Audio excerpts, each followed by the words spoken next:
penjelasannya.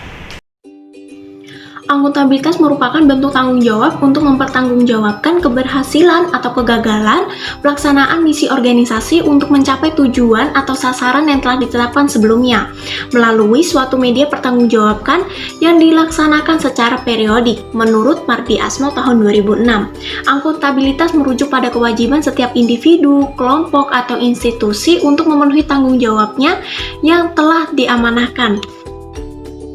Kinerja adalah sebuah gambaran mengenai tingkat pencapaian pelaksanaan suatu kegiatan atau program kebijakan dalam mewujudkan sasaran, tujuan, visi, dan misi organisasi yang tertuang dalam perencanaan strategi suatu organisasi. Pada instansi pemerintah dilakukan pengukuran kinerja individu.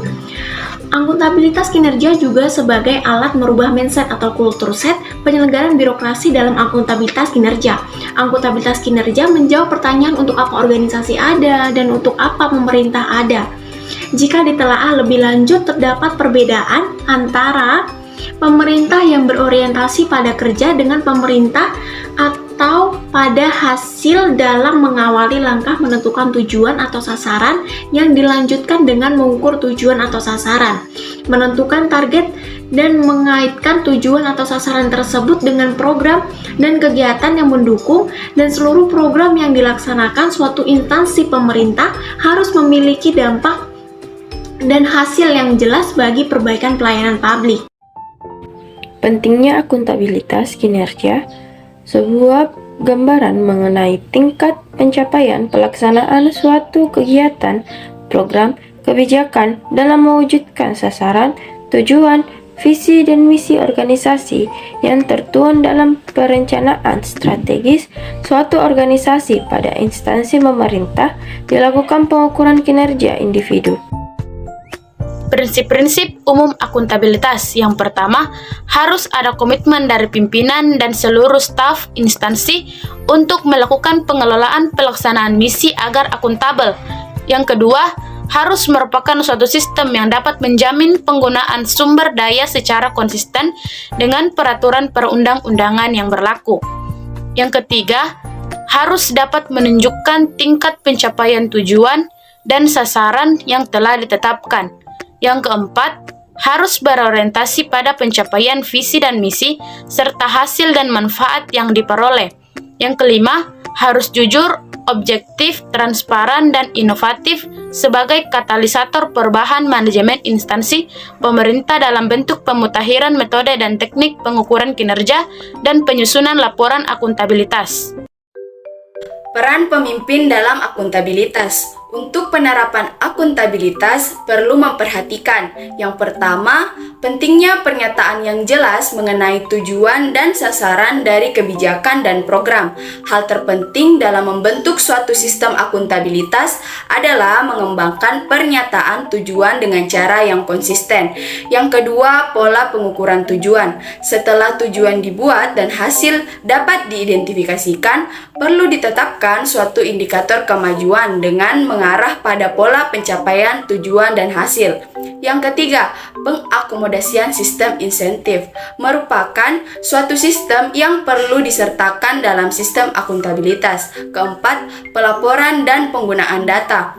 Suatu sistem akuntabilitas kinerja akan dapat menghasilkan data yang cukup banyak. Kelima, pengembangan kebijakan dan manajemen fokus kepada program yang dikoordinasikan untuk mendorong akuntabilitas, sedangkan pengembangan sistem akuntabilitas tersebut harus dilakukan dengan cara-cara yang terkoordinasikan secara sinergis. Budaya akuntabilitas kinerja. Membangun budaya akuntabilitas tidak dapat secara serta-merta dapat terbentuk secara instan meski dalam suatu organisasi publik.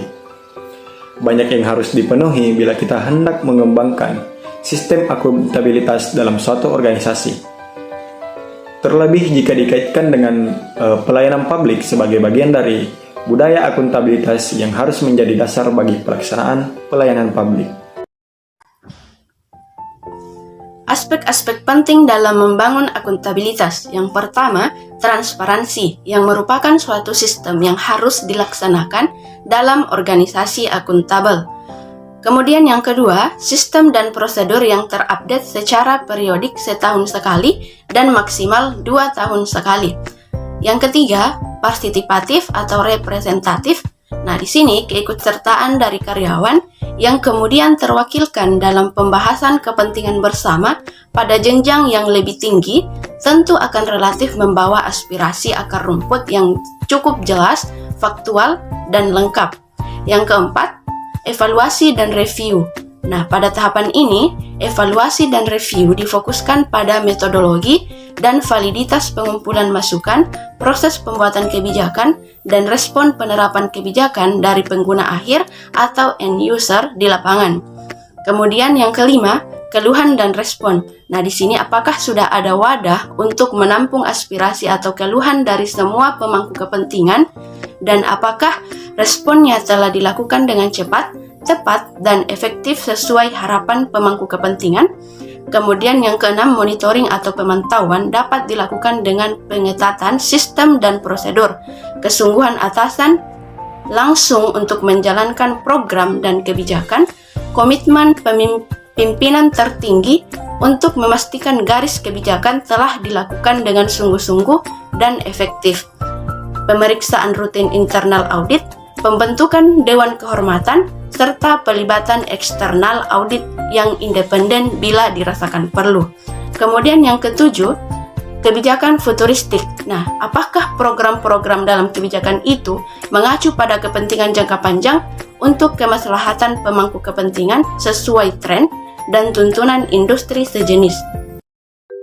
Bagaimana sih peran pemimpin dalam membangun budaya akuntabilitas dalam suatu organisasi? Yang pertama, contoh sikap akuntabilitas. Tidak bisa dipungkiri jika banyak organisasi yang tidak mau mengikuti adanya kesalahan atau ketidakberesan dalam suatu organisasi demi menghindari masalah hukum. Yang kedua, menentukan hasil dan harapan. Sebelum adanya kejadian, jangan menunggu sampai terjadi kesalahan dan kemudian membuang energi untuk mencari siapa yang disalahkan atau menyalahkan. Yang ketiga, berkomitmen. Berkomitmen meningkatkan peran SPIP secara konsisten, berkoordinasi dan bekerjasama dengan seluruh pejabat dan karyawan untuk mengatasi hambatan dan mendapatkan gambaran secara fiktif atau lebih jelas tentang apa saja yang dibutuhkan untuk memenuhi komitmennya bagi organisasi. Yang keempat, keterbukaan dalam mendapatkan feedback dan memecahkan masalah tanpa mencari kesalahan. Yang kelima, memperkerjakan atau memperdayakan juga karyawan untuk memiliki akuntabilitas. Yang keenam, melatih karyawan agar mampu menjadi akuntabel. Karyawan memiliki latar belakang yang beragam, di mana mereka belum pernah menjadi atau diajarkan tentang akuntabilitas. Yang ketujuh, menetapkan sikap konsekuensi dan dukungan. Harus ada konsekuensi yang diberikan kepada kinerja yang buruk dan dukungan serta reward untuk sikap dan menghasilkan kinerja yang positif. Yang kedelapan, mempertahankan akuntabilitas. Dalam budaya akuntabilitas, pemimpin tidak hanya mempertahankan akuntabilitas karyawan, saling mengingatkan antara karyawan untuk tetap akuntabel. Yang kesembilan atau yang terakhir, membangun profesionalisme. Membangun profesionalisme dan modernisasi dalam proses penyelenggaraan pemerintah adalah suatu dimensi penting dalam akuntabilitas. Selanjutnya yaitu identifikasi risiko dan kesalahan akuntabilitas. Yang pertama, berikut kesalahan risiko yaitu kesalahan atau ketidaktepatan dalam pengambilan keputusan. Sedangkan kesalahan akuntabilitas yaitu lemahnya pengawasan dan pengendalian internal organisasi. Yang kedua, kesalahan dalam melakukan penilaian yang berdampak pada pemberian sanksi dan penghargaan. Sedangkan kesalahan akuntabilitas yaitu kelemahan akuntabilitas pengelolaan aset. Yang ketiga, berpotensi menimbulkan pelanggaran atau penyimpangan. Sedangkan kesalahan akuntabilitas yaitu rendahnya kualitas laporan keuangan.